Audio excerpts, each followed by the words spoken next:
4년 전 육군 28사단에서 윤일병이 가혹행위로 인해서 사망하는 사건이 있었습니다.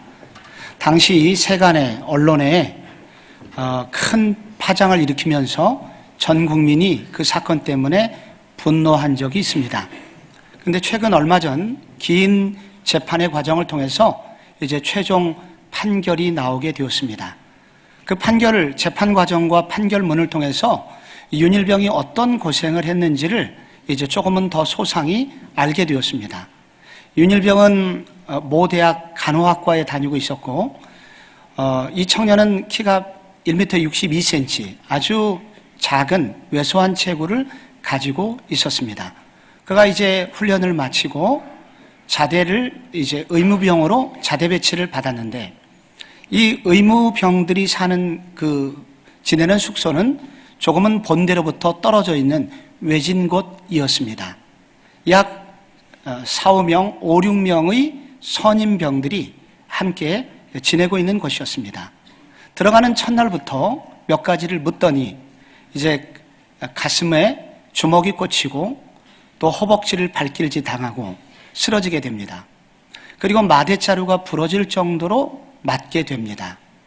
새벽 2시까지 잠을 재우지 않고 그리고 하루에 2시간 이상씩 기마 자세로 서 있도록 가혹한 고문을 당하게 됩니다. 심지어 가래침을 뱉고 핥아 먹으라는 인격적, 살인적 그런 고통을 그가 당하게 됩니다. 결국은 가슴에 뼈가 부러지고 폐가 터져서 이 윤일병은 죽게 됩니다. 결국 이 사건의 주범 이병장은 징역 40년형을 구형받고 지금은 수감하고 있습니다. 이들이 더욱 악마적인 행위가 있다면 철저히 이 윤일병과 외부와의 관계를 단절시켰다는 것입니다. 먼저는 기독교인입니다, 윤일병이. 그래서 주일날 당연히 갈 수 있는 종교 행사에 참여하지 못하게 하여 외부와의 관계를 단절하였고, 그리고 심지어 부모님들이 이제 28사단에서 거행하는 이제 부모 초청 운동회에도 점수를 조작해서 윤일병의 부모님들을 오지 못하도록 막았습니다. 그 여러 후임병들이, 선임병들이 짜고 계속 이 친구를 감시하여 부모와의 전화통화도 하지 못하게 만들었습니다. 결국 윤일병은 끔찍한 상태로 변사체로 발견이 되게 된 것이죠. 심지어 이 주범 이병장은 내 아버지가 유명한 조폭인데 네가 만약에 이 사실을 내 가족에게 알리면 내 아버지 사업을 망하게 하고 내 어머니는 섬으로 팔아버리겠다라는 그런 협박성, 그런 무서운 협박을 하게 됐다고 합니다. 여러분, 이 사건을 한번 우리 신앙생활에 한번 적용해 볼까요? 마귀가 이 성도를 괴롭히는, 성도의 신앙생활을 무너뜨리는 가장 큰 공격이 있다면 무엇이겠습니까? 기도하지 못하게 하는 것입니다. 기도는 하나님과 대화하는 것입니다. 소통하는 것입니다. 그런데 성도로 하여금 기도하지 못하게 함으로써, 하나님께 도움을 요청하지 못하게 함으로써 결국 생명력을 상실하게 만들고 끝내는 영적 사망에 이르도록 하는 것입니다. 저는 어릴 적 교회는 작았지만 명문주일학교를 다녔습니다. 그래서 이 고등부 선생님들이 탁월하셨어요. 우리한테 기도를 가르쳐 주셨는데, 기도는 뭐냐? 영혼의 호흡이다. 나중에 알고 보니까 다른 교회도 다 그렇게 가르쳤다고 그래요. 근데 그 가르침이 너무나 탁월해서 가슴에 박혔고, 기도가 영혼의 호흡이야? 그렇게 중요한 거야? 깨닫게 되었습니다. 여러분, 기도가 왜 영혼의 호흡입니까? 기도 없이는 성도는 삶을 살 수 없기 때문입니다. 기도할 때 하늘의 신선한 산소가 내 속으로 들어오게 되고 힘을 얻게 되고 살아갈 힘과 능력을 얻게 됩니다. 그 기도의 결과 죽은 사람은 살아나고 교회는 부흥하게 됩니다. 그래서 마귀가 가장 무서워하는 것은 기도하는 사람입니다. 로마서 8장은 예수는 믿지만 우리 육신 속에 남아있는 지독한 육신의 정욕으로 인하여 우리는 자주 실패할 수 있음을 말합니다. 그러나 예수 믿을 때 우리 가운데 들어오신 성령 하나님은 우리를 떠나지 않으시고, 즉 성령의 내주하심, 우리와 함께 거하심으로 우리를 계속해서 도와주심으로 우리로 하여금 신앙생활을 성공하도록 도와주신다고 말씀하십니다. 성령님은 여러 가지를 도와주시는데 오늘 우리가 읽었던 본문 바로 앞에는 성령 하나님께서 우리로 하여금 하나님을 아빠, 아버지라고 부르도록 그렇게 도와주신다고 합니다. 자연인은 결코 하나님을 아버지라고 부를 수 없는데 이 우리로 하여금 하나님을 아버지라고 부를 수 있도록 돕는 분이 바로 성령님이시라는 것입니다.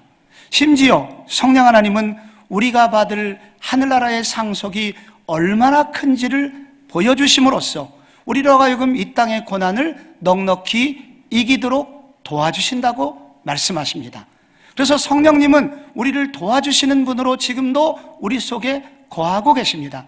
그런데 오늘 본문에는 특별히 이와 같이 성령도 우리의 연약함을 도우신다고 합니다.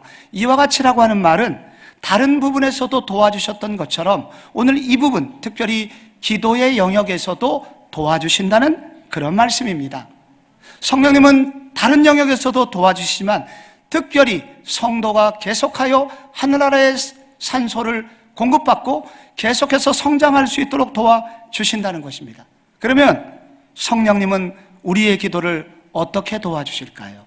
먼저는 계속 우리의 기도에 참여하셔서 우리로 하여금 계속 기도하실 수 있도록 도와주신다고 말씀합니다. 26절 그렇게 시작하죠. 이와 같이 성령도 우리의 연약함을 도우시나니 우리는 마땅히 기도할 바를 알지 못하나. 여기 우리의 연약함을 도우신다고 합니다. 여기 연약함이라는 이 헬라어 단어는 다양한 부분에서 인간의 약함을 설명하는 부분입니다. 우리가 얼마나 기도할 때 약한지, 기도의 약함이 우리 속에 있다는 거예요. 이 약함은 먼저 육신의 약함으로부터 시작합니다. 겟세마네 동산에서 예수님께서 이 측근 제자들을 데리고 겟세마네 동산에 가셨고 기도를 부탁했지만 그들은 졸고 있었고 심지어 자고 있었습니다. 예수님 뭐라고 말씀하셨습니까? 마음에는 원이로되 내 육신이 약하구나. 예수님은 우리의 육신의 약함을 알고 계셨고 우리는 육신이 약하기 때문에 자주 기도하지 못합니다. 우리 교회 성도님들에게도 제가 새벽기도 나오시라고, 특세 같은 적어도 특세에도 나와서 은혜 받으시라고 독려하면 우리 교회 성도들이 얼마나 성경 구절 암송을 잘하는지 이 구절을 언급합니다. 목사님, 마음에는 원이로되 육신이 약해서 한 번만 봐주십시오. 그리고 새벽 2시까지 드라마를 보십니다. 육신의 약함이 있어요, 우리 가운데. 또 하나 약함이 있습니다. 정서적인 연약함이 있습니다. 우리는 얼마나 연약한지 누구한테 한마디 얘기만 들어도 분노의 치를 떨면서 밤에 잠을 이루지를 못합니다. 의사가 한마디 확정된 얘기도 아닌데 조금 다음에 한 번 더 오셔서 정밀한 검사 받아보셔야 되겠습니다. 이러면은 우리는 일주일 내내 잠을 못 자고 그리고 초조해서 이제 그 병원에 두려운 마음으로 가게 되지요. 정서적인 연약함이 있습니다. 또 하나의 연약함이 있다면 이해력의 부족입니다. 지성적인 연약함이 있어요. 우리는 기도할 때도 심지어 지성적인 연약함이 있습니다. 우리는 하나님 나라의 비밀한 것들, 중요한 것이 무엇인지 아직은 잘 알지를 못합니다. 우리는 기도는 하지만 내 기도가 정말로 나에게 유익한지 아닌지를 알지 못한 채 기도할 때가 많이 있습니다. 1970년대 보건사회부의 한 공무원, 인구 정책을 관장하는 공무원이 그리스도인이었다고 한번 가정해 보세요. 우리나라 공무원에 많은 분이 그리스도인이 있으니까요. 여러분, 1970년대 그 공무원이 어떻게 기도했겠습니까? 하나님, 우리나라 인구가 너무 많습니다. 어떻게 이 인구를 줄여야 되는데 저한테 좋은 좀 아이디어를 주십시오. 기도했겠죠. 그래서 만들어진 아이디어가 뭘까요? 아들, 딸 구별 말고 둘만 낳아 잘 기르자. 그걸로 안 통하니까 잘 키운 딸 하나 열아들 안 부럽다. 한 명만 낳아도 3천만 원, 초만 원. 지구촌은 초만 원. 뭐 이런 거를 만들었습니다. 얼마나 탁월했습니까? 그래서 약발이 먹혔어요. 그 결과 지금 어떻게 됐습니까? 이 나라는 저출산으로 인하여 이 나라의 전망이 위태롭게 되었습니다. 그때는 그게 옳은 줄 알았는데 세월이 지르니까 그게 진리가 아니었어요. 여러분, 우리의 기도의 상당수가 이럴 수가 있다고요. 우리는 지성적인 연약함과 이런 이해력의 부족함, 무엇이 옳은지도 모르고 막 기도하는 거예요. 우리는 자주 기도를 못하고 기도를 한다고 하여도 우리의 기도가 무엇을 말하는지 모르는 이 기도의 영역에서조차도 매우 연약함을 가지고 있습니다. 이때 도우신다는 거예요. 여기 우리가 이와 같이 성령도 우리의 연약함을 도우신다고 말씀하십니다. 이 도우신다는 단어는 조금 굉장히 긴 단어입니다. 헬라어로서도 쉰안틸 람바노미아라는 이런 긴 단어인데, 이 단어는 세 개의 단어로 이루어져 있어요. 먼저 함께라는 단어, 그리고 가담하다는 단어, 들어올린다는 단어가 합성어입니다. 성령님이 우리를 도우시는데 어떻게 도우시느냐? 우리의 연약함을 함께 짊어지시고 연약함 어떤 일 속에 가담하시고, 그래서 그 함께 그 일을 하도록 도와주셔서 하나님께 그 뜻이 도달하도록 그렇게 도와주신다는 거예요. 스펄전 목사님, 설교의 황태자라고 불리웠는데, 이분은 이 부분에 대해서 이렇게 설명을 했습니다. 어부인 아버지가 아들에게 노젓기를 드디어 가르칩니다. 아들이 이제 너무 신이 나서 아빠, 나도 노를 젓고 싶어요. 배에 올라타게 됩니다.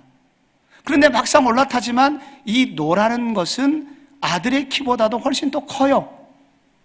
아무리 아들이 노를 저어도 거센 물결 때문에 배가 앞으로 나가지 않습니다. 아들이 낑낑대면서 노를 젓지만 계속해서 힘만 빠지고 있어요. 그때 어부인 아버지가 아들의 뒤에 가서 앉습니다. 아들의 손 위에 아버지의 손이 포개지고 아들의 발 옆에 아버지의 발이 놓여집니다. 그러자 이 거센 물살을 가르면서 이 배가 쑥쑥 앞으로 전진하게 됩니다. 성령 하나님께서 우리의 기도를 도와주신다는 거예요. 이렇게 도와주신다는 거예요.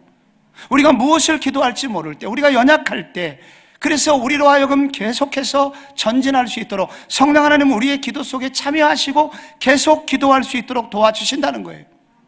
그래서 여기서 중요한 게 있습니다. 그렇기 때문에 우리는 기도해야 돼요. 성령님은 우리를 도와주시는 거예요. 성령님 혼자 다 해주시는 게 아니라 우리의 기도를 도와주세요. 그럼 우리는 기도를 해야 돼요. 우리가 기도할 때 성령님은 우리 속에 들어오시고 그 기도에 참여하시고, 그래서 우리의 기도가 효과적으로 계속 나갈 수 있도록 도와주세요. 마태복음 11장에 예수님이 이렇게 말씀하셨죠. 수고하고 무거운 짐진 자들아 다 내게로 오라, 내가 너희를 쉬게 하리라. 쉬게 하리라. 어떻게 쉬게 하실까? 그 다음이 중요해요. 나는 마음이 온유하고 겸손하니 나의 멍에를 메고 배우라. 그리하면 쉼을 얻으리니.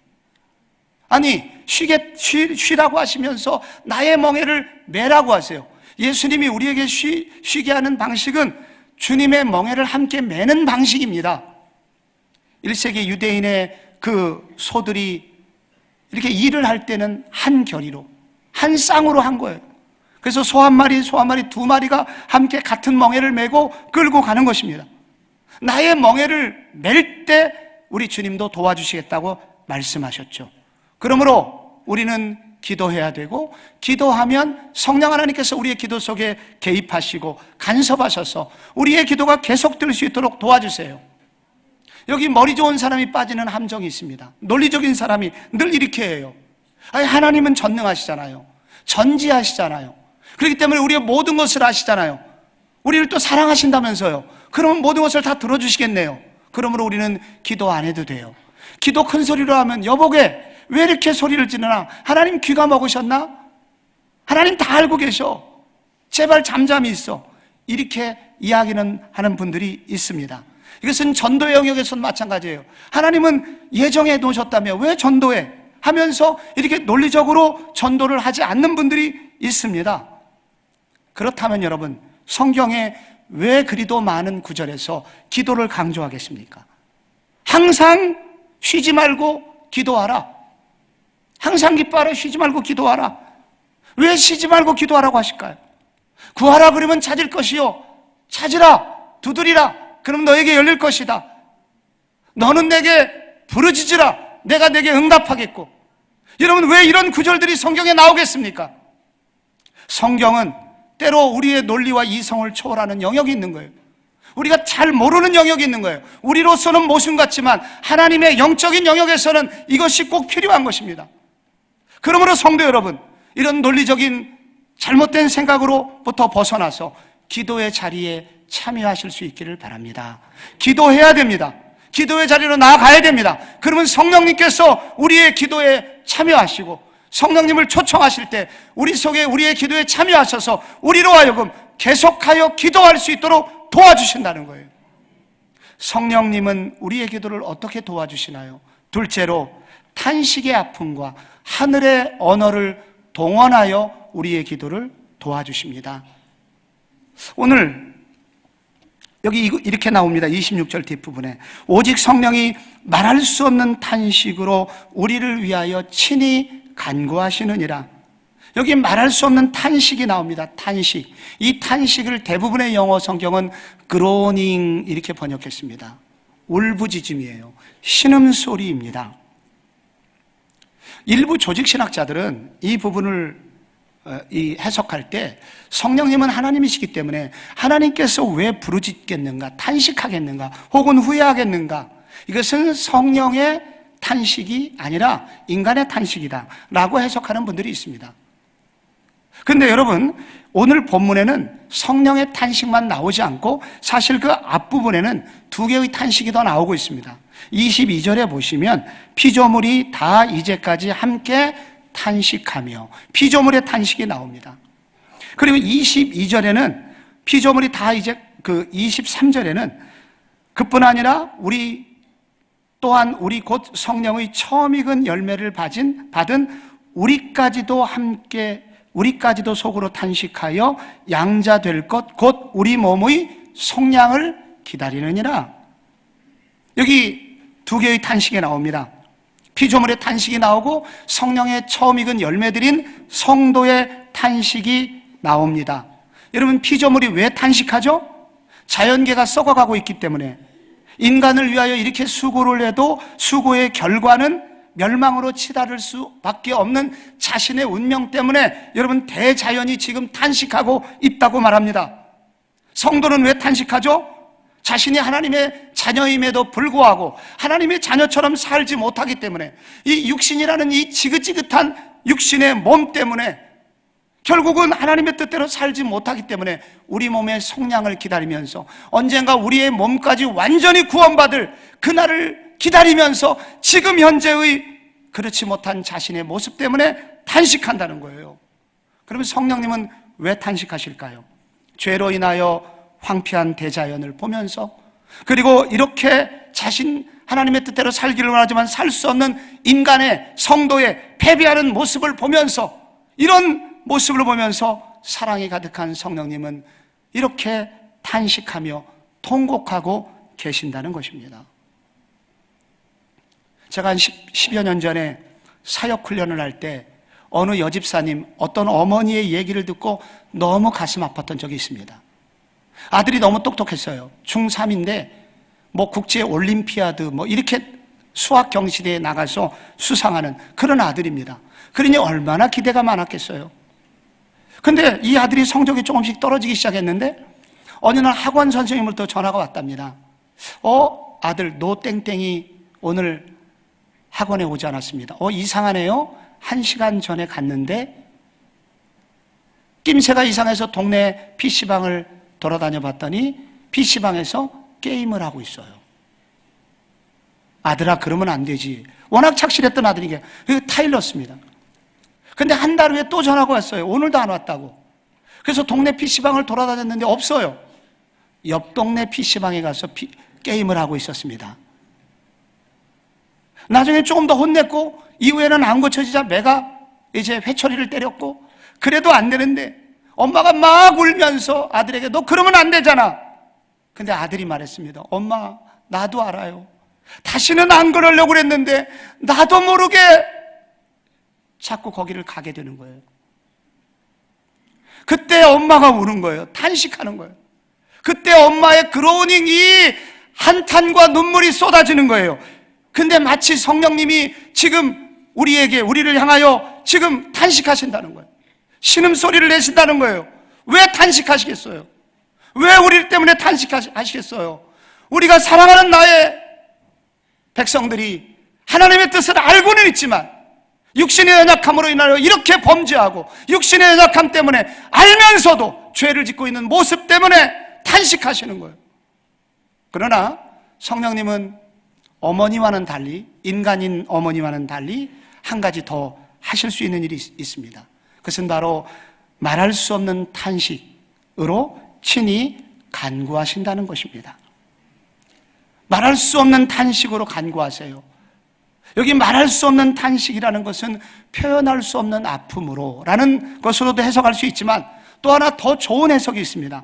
하늘의 언어를 동원하여. 말할 수 없는 이라는 것은 인간의 말이 끝나는 그 지점을 말합니다. 그래서 말할 수 없는은 곧 하늘의 언어가 시작되는 곳을 말하는 것입니다. 성령님이 우리를 위해서 하는 일이 있는데 하늘의 언어를 동원하여 우리 인간의 탄식할 수밖에 없는 상황 속에서도 그걸로 끝나지 않으시고 하늘의 언어를 동원하여 우리를 위하여 기도해 주신다는 것입니다. 인간의 언어는 우리도 사실은 때로는 우리가 가슴 아픈 어떤 일을 만났을 때 내가 어떤 가슴 아픈 일을 만나는지 이것을 정확히 누군가에게도 표현하기가 어려울 때가 있어요. 내가 무슨 아픔을, 아프긴 아픈데 이게 무슨 아픔인지 잘 몰라요. 우리는 표현력이 부족해요. 사람에게 설명하기도 어려워요. 의사에게도 말하기 어려울 때가 있어요. 근데 우리의 언어가 하늘나라에 상달되기 위해서는 정확한 언어가 필요하지 않겠습니까? 그런데 바로 성령 하나님께서 우리의 내면을 알아주시고 우리의 통곡이 무엇인지를 아시고 하늘의 언어를 동원하여 말할 수 없는 탄식 가운데 친히 하나님께 기도를 드려주신다는 것입니다.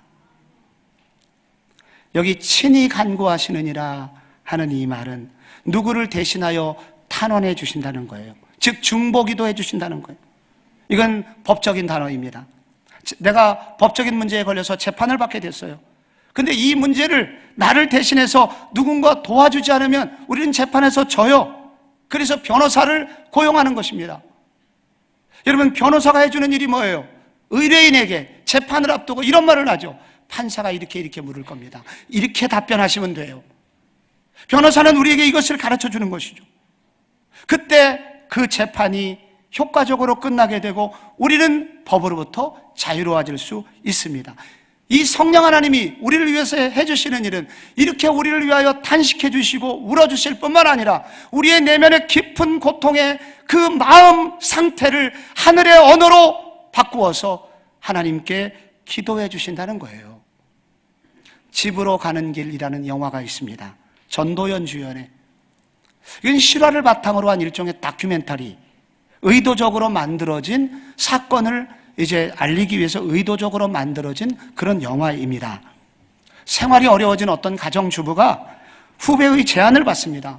어떤 가방에 광물을 이제 파리까지 네가 배달만 해주면 거액의 돈을 주겠다. 솔깃한 이 주부가 당연히 그 광물 가방을 파리공항으로 이렇게 가지고 왔는데 파리공항에서 걸리게 됩니다. 알고 보니까 광물 속에 다량의 마약이 들어있었던 거예요. 그래서 그는 결국은 그 마약 밀매 위반죄로 결국은 파리에서 구속이 됩니다. 말이 통하지 않기 때문에 내가 아니라 나는 광물을 가져다 달라고 해서 여기 왔다. 나는 잘못이 없다. 이래도 소용이 없습니다. 영사관에 도움을 요청했지만 이미 마약범으로 찍힌 그녀를 돕는 것은 국제사회의 체면을 구기는 일이야 영사관에서도 나서지를 않았습니다.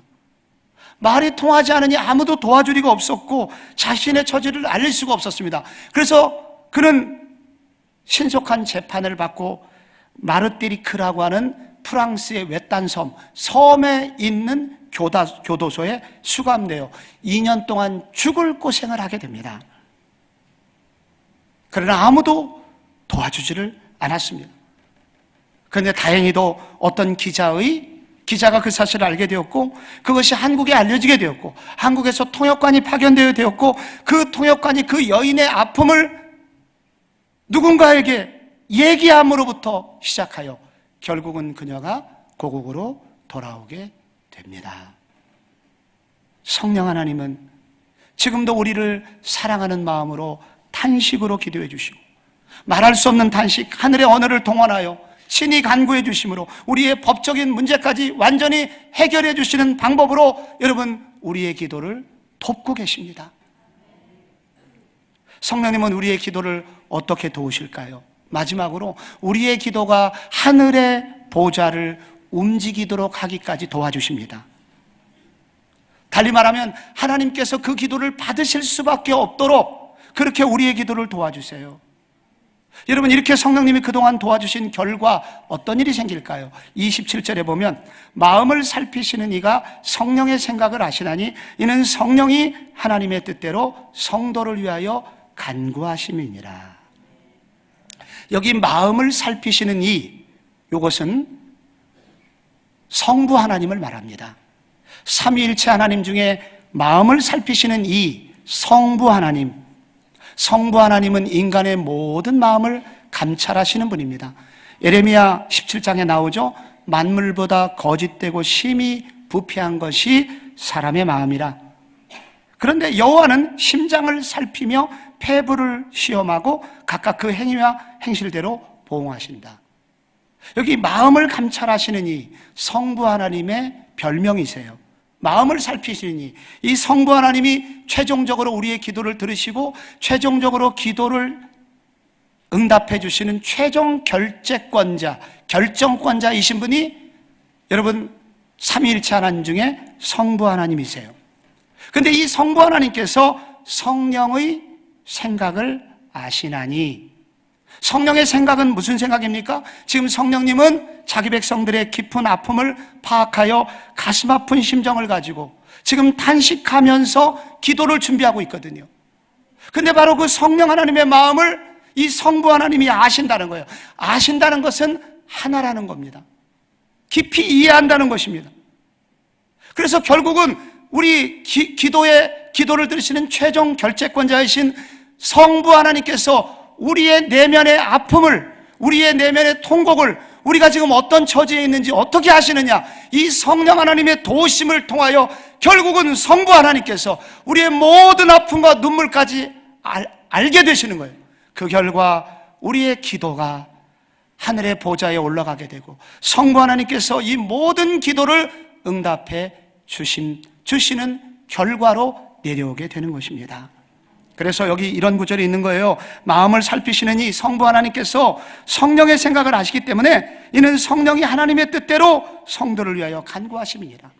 하나님의 뜻에 꼭 맞게 최종 결재권자이신 성부 하나님의 마음에 쏙 들게 기도해 주시기 때문에 우리의 기도가 정확히 성부 하나님께 전달이 되고 그 결과 우리는 하늘의 보좌를 움직이는 기도를 할 수 있게 됩니다. 아무리 노력해도 최종 결재권자 마음에 들지 않으면 무슨 소용이 있겠습니까?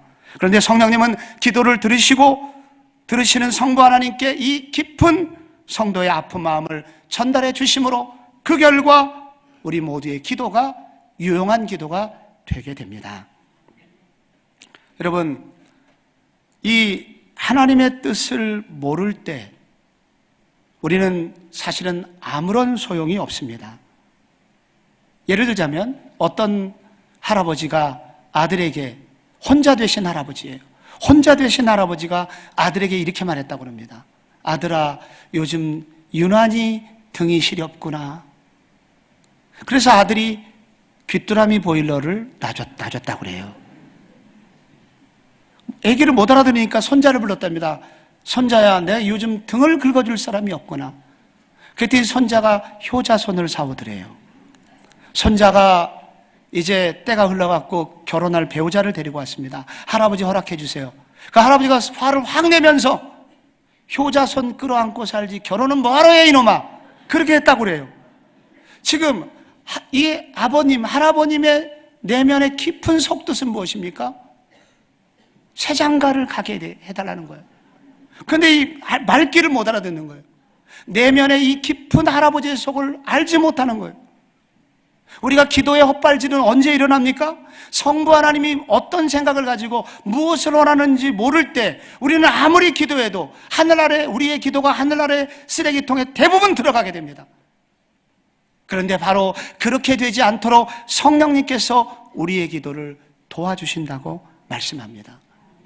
지난 며칠간의 부흥회를 은혜스럽게 마쳤는데 이 부흥회를 인도하는 동안 그 강사 목사님께서 얼마나 솔직하신지 자신의 내면의 가정 얘기, 교회 얘기 다 하시는데 그 얘기 중에 부교육자와의 관계를 얘기했는데 저 또한 동일합니다. 이 얘기를 하신 거예요. 비슷하게. 같이 동역을 하다 보면은 마음에 안 들어요. 이렇게 해야 되는데 이렇게 따라오질 않아요. 분노가 이글거립니다. 쟤하고는 오래 사역하기 힘들겠구나. 이렇게 생각할 때도 있어요. 근데 바로 그때 행정 목사가 제 방 노크를 합니다. 목사님, 사실은 그 모 목사님에게 지금 집안에 이런 일이 있답니다. 그 요즘 잠을 못 자고 있답니다. 그래? 내가 모르고 있었네? 갑자기 극률한 생각이 듭니다. 불쌍한 생각이 듭니다. 그래서 오히려 더 위로하고 용돈을 줍니다. 힘을 줍니다. 우리가 이와 같이 성부 하나님의 뜻을 모르고 성부 하나님이 우리를 미워하실지도 모르는 그 상황 속에서 성령 하나님은 우리의 깊은 아픔과 통곡과 문제를 가지고 하나님께로 가지고 가되, 하나님, 이 아이에게, 성부 하나님, 이 아이에게 이런 문제가 지금 고통이 있습니다. 도와주셔야 되지 않겠습니까? 이 성령 하나님은 성부 하나님의 마음에 쏙 들게 하나님의 뜻에 꼭 맞게 가장 적절한 방법으로 우리의 기도를 하나님께 올려 드려주심으로 우리의 기도가 하늘의 보좌를 움직이는 기도가 되도록 도와주십니다. 3, 4년 전인가요? 우리 교회 문화부에서 248이라는 기타 교실을 세미나를 하였습니다. 2시간, 하루 2시간 4일만 투자하면 8시간이면 기타를 칠 수 있다. 그 말에 솔깃해서 30여 명의 수강생이 모이게 되었습니다. 정말 4일 동안 열심히 하니까 기타를 좀 치더라고요. 그래서 이분들 온 교인들에게 좀 도전을 줘야 되겠다. 그래서 4일 마친 그들이 이제 나와갖고 오후 예배 끝나고 이제 그들이 기타를 메고 나와가지고 연주를 해줬습니다. 고통스러웠습니다. 정말 가관이었습니다. 속았구나 그런 생각도 막 들었습니다. 근데 다행히도 이분들이 그걸로 끝내지 않고 이제 그 기타 선생님을 한 분 초빙을 해가지고 일주일에 한 번인지 2번인지 계속해서 연습을 하더라고요. 연습은 기본이 그래요. 기타 치는 선생님의 모델을 보면서 따라하는 거예요. 그리고 중간중간에 코드를 잘못 짚으면 그 선생님이 직접 오셔서 이렇게 잡으셔야 됩니다. 가르쳐 줍니다. 그렇게 1년 동안 훈련을 한 거예요. 얼마나 열심히 했을까요? 그래서 이제 새가족 축제가 있었습니다. 새가족들이 이제 환영 1년에 2번 있는 우리 교회 새가족 환영잔치 할 때 이분들이 초대가 돼갖고 초대가 됐는지 하겠다고 그랬는지 그러니까 이분들이 왜 자발적으로 나와갖고 연주를 해준 거예요. 저는 조마조마하는 마음으로 그들이 어떻게 하는지 지켜보았습니다. 잘하지는 못하더라고요. 이러다가 우리 새가족들 이 교회 수준이 이것밖에 안 돼? 떠나는 사람은 아직까지는 없어서 다행입니다. 그런데 이분들이 거기서 끝내질 않았습니다. 그 이후에 더욱더 혹독한 시간을 보냈어요. 2년 동안 열심히 아까 한 방법으로 코드를 짚고 그리고 선생님을 따라하고 이렇게 2년간 이상 열심히 훈련을 했습니다. 어느 날이 된 거예요. 작년 10월 말 우리 교회 새가족 환영잔치가 있었어요. 금요일 날 이분들이 시키지도 않았는데 자발적으로 로비에서 들어올 때 환영하는 이 기타 연주를 본인들이 하시겠다고 그랬나 봐요. 저는 잊어먹고 있었는데 그날 금요일 날 이제 3층에서 2층으로 내려오는데 어디서 아름다운 선율이 나오는 거예요. 그래서 따라서 내려가 봤더니 바로 그분들이었어요. 우리 교회 기타 교실 마치고 계속해서 올려놨던 우리 교회 기타반, 그분들이 식구들이 연주를 해주는데 제가 깜짝 놀랐습니다. 저도 음악을 지금 많이 듣잖아요. 놀라운 기타리스트들이 됐습니다. 기도가, 신앙생활을 할 때 기도라는 게 어려워요. 기도는 곧 하다가 중단하게 되고 계속 기도하기가 어려워요. 기도는 가장 중요하지만 우리는 기도를 잊어먹어요. 그래서 우리의 기도를 도와주신 스승님이 계세요. 성령님이 도와주시는 거예요. 성령님은 우리의 기도 속에 들어오셔서 우리로 계속 기도할 수 있도록 도와주세요. 성령님은 우리가 언어가 부족할 때 우리의 아픔을 성부 하나님께서 알려주세요. 그리고 성부 하나님이 무엇을 기뻐하시는지 도와주세요. 그 스승님을 따라가게 되면 우리는 언젠가 탁월한 기타리스트들처럼 우리의 기도의 지경도 깊어지고 넓어져 기도의 사람으로 자라나게 될 것입니다. 성도 여러분, 올해 이제 새해가 밝은 두 번째 주일이 시작되었습니다. 올해 1년 내 영혼이 살아나는 신선한 하늘의 공기로 충만하고, 그래서 하나 내내 생명이 가득한 신앙생활 되기 위하여 주여 저에게 기도의 자리로 나아가는 은혜를 주시옵소서. 그리고 성령님을 초대하게 하여 주시옵소서. 이 기도가 우리 모든 교우들의 기도 제목 되시기를 축복합니다.